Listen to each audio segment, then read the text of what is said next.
Assalamualaikum warahmatullahi wabarakatuh. Kita kembali di materi Sosiologi kelas 11 bab 2 tentang permasalahan sosial.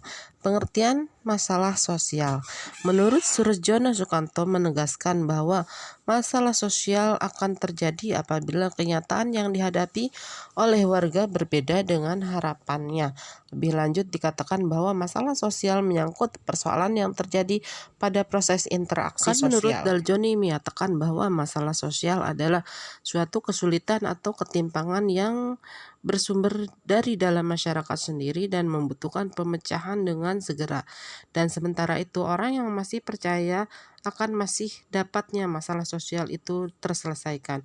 Menurut Rucek and Warren mengartikan bahwa masalah sosial sebagai masalah yang melibatkan sejumlah besar manusia dengan cara-cara menghalangi pemenuhan kehendak-kehendak biologis dan sosial yang ditetapkan mengikuti garis yang direncanakan masyarakat. Menurut Abdullah Shani menyatakan bahwa ciri pokok gejala sosial yang dapat dijadikan ukuran masalah sosial. Yang pertama, terjadinya disorganisasi dalam masyarakat, misalnya keresahan atau pertentangan antar kelompok-kelompok dalam masyarakat. Yang kedua, ketidakmampuan masyarakat dalam berhadapan dengan inovasi atau mungkin ketidakmampuan dalam menguasai perkembangan ilmu, pengetahuan, dan teknologi. Penyebab timbulnya masalah sosial. Ada beberapa faktor penyebab timbulnya masalah sosial. Yang A. Berasal dari faktor ekonomis antara lain termasuk kemiskinan, pengangguran, dan sebagainya. B. Yang berasal dari faktor biologis antara lain meliputi penyakit-penyakit jasmani dan cacat. C. Disebabkan oleh faktor-faktor psikologi seperti sakit saraf, jiwa, lemah ingatan, dan lain-lain. Yang disebabkan oleh faktor-faktor kebudayaan seperti masalah umur, tua, tidak punya tempat kediaman, kejahatan, kenakalan remaja, perselisihan agama dan suku dan ras. Menurut Duljani menyatakan bahwa masalah sosial dapat bertalian dengan masalah alami maupun masalah pribadi. Menurutnya ada beberapa faktor penyebab timbul masalah sosial.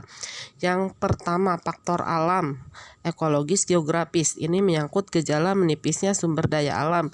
Penyebabnya dapat berupa tindakan eksploitasi berlebihan oleh manusia dengan teknologi yang semakin maju.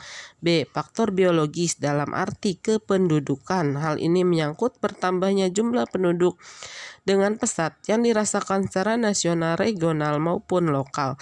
C. Faktor budayawi. Pendorongnya adalah perkembangan teknologi komunikasi dan transportasi dan implikasinya dalam kehidupan ekonomi, pendidikan, keagamaan, serta pemakaian waktu senggang. D. Faktor sosial dalam arti berbagai kebijakan ekonomi dan politik yang dikendalikan untuk masyarakat. Masalah sosial di Indonesia yang pertama, kemiskinan, adalah keadaan di mana terjadi ketidakmampuan untuk memenuhi kebutuhan dasar seperti makanan, pakaian, tempat tinggal, pendidikan, dan kesehatan. Kemiskinan dapat disebabkan oleh kelangkaan alat pemenuhan kebutuhan dasar ataupun sulitnya akses terhadap pendidikan dan pekerjaan. Faktor penyebab kemiskinan yang pertama, tingkat pendidikan masyarakat yang rata-rata rendah. Yang kedua, cara berpikir yang masih tradisional dan konservatif. Ketiga, apatis dan menolak hal-hal baru. Keempat, mentalitas dan etos kerja yang kurang baik. Kelima, keadaan alam yang kurang mendukung. Keenam, keterisolasian secara geografis dan dari pusat.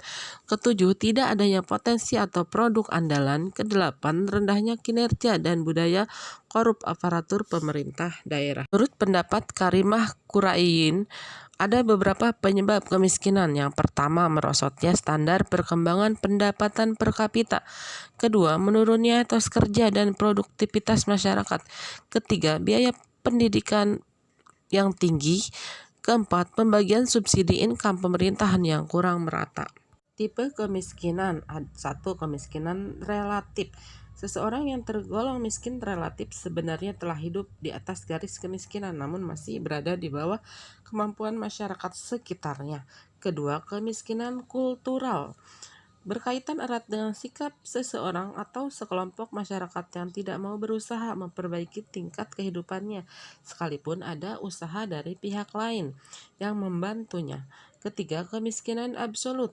Sejumlah penduduk yang tidak mampu mendapatkan sumber daya yang cukup untuk memenuhi kebutuhan dasar. Dampak kemiskinan yang pertama, pengangguran. Karena tidak bekerja dan tidak memiliki penghasilan, mereka tidak mampu memenuhi kebutuhan pangannya. Yang kedua, kekerasan.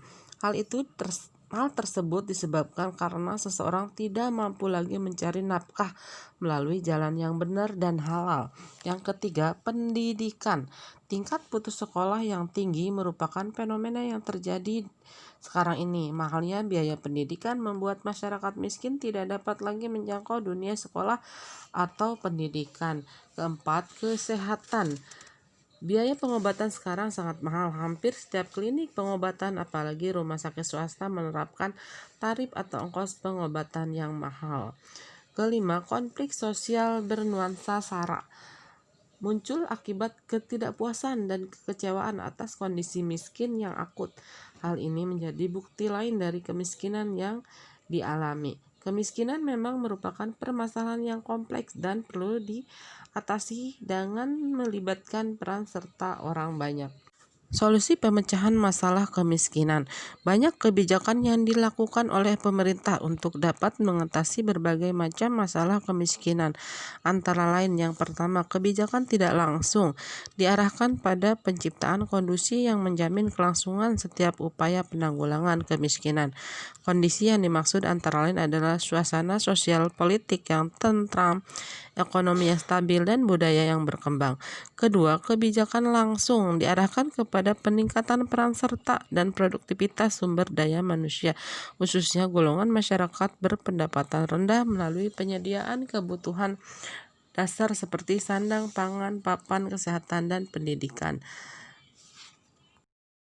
Yang kedua, kekerasan. Kekerasan adalah konflik yang tidak terkendali oleh masyarakat dan mengabaikan norma serta nilai yang ada sehingga berwujud tindakan yang merusak. Menurut Thomas Hobbes, kekerasan merupakan sesuatu yang alamiah dalam manusia. Menurut Stuart dan Sundain, perilaku kekerasan atau tindak kekerasan merupakan ungkapan perasaan marah dan permusuhan yang mengakibatkan hilangnya kontrol diri, di mana individu bisa berperilaku menyerang atau melakukan suatu tindakan yang dapat membahayakan diri sendiri, orang lain, dan lingkungan. Menurut James B. Rule, kekerasan merupakan manifestasi naluri bersama atau gerakan naluri primitif yang menciptakan kondisi-kondisi tindakan massa. Menurut Surjono Sukanto, kekerasan adalah penggunaan kekuasaan fisik secara paksa terhadap orang atau benda. Berikut beberapa faktor yang dapat memicu timbulnya kekerasan. A. Teori faktor individual. Beberapa ahli berpendapat bahwa setiap perilaku kelompok, termasuk perilaku kekerasan, selalu berawal dari perilaku individu. Faktor penyebab dan perilaku kekerasan adalah faktor pribadi dan faktor sosial. Faktor pribadi meliputi kelainan jiwa. Faktor yang bersifat sosial antara lain konflik rumah tangga, faktor budaya, dan faktor media massa. Teori faktor kelompok. Individu cenderung membentuk kelompok dengan mengedepankan identitas berdasarkan persamaan ras, agama, atau etnik. Identitas kelompok inilah yang cenderung dibawa ketika seseorang berinteraksi dengan orang lain. Benturan antara identitas kelompok yang berbeda sering menjadi penyebab kekerasan. C. Teori dinamika kelompok. Menurut teori ini, kekerasan timbul karena adanya deprivasi relatif yang terjadi dalam kelompok atau masyarakat. Artinya, perubahan-perubahan sosial yang terjadi demikian cepat dalam sebuah masyarakat tidak mampu ditangkap dengan seimbang oleh sistem sosial di masyarakatnya. Berdasarkan bentuknya, kekerasan dapat digolongkan menjadi kekerasan fisik, psikologis, dan struktur. Fisik yaitu kekerasan nyata yang dapat dilihat dirasakan oleh tubuh. Kekerasan psikologis yaitu kekerasan yang memiliki sasaran pada rohani atau jiwa sehingga dapat mengurangi bahkan menghilangkan kemampuan normal jiwa. Contohnya kebohongan, indoktrinasi, ancaman, dan tekanan. Kekerasan struktural yaitu kekerasan yang dilakukan oleh individu atau kelompok yang menggunakan sistem hukum, ekonomi, atau tata kebiasaan di masyarakat. Berdasarkan pelakunya, kekerasan dapat digolongkan menjadi dua bentuk. Yang pertama, kekerasan individual adalah kekerasan yang dilakukan oleh individu kepada satu atau lebih individu, contohnya pencurian, pemukulan, penganiayaan, dan lain-lain. B. Kekerasan kolektif adalah kekerasan yang dilakukan oleh banyak individu atau massa, contohnya tawuran pelajar, bentrokan antar desa, konflik SARA, dan lain-lain. Terima kasih untuk materi pada kali ini, mudah-mudahan bisa dipahami dan dimengerti. Wassalamualaikum warahmatullahi wabarakatuh.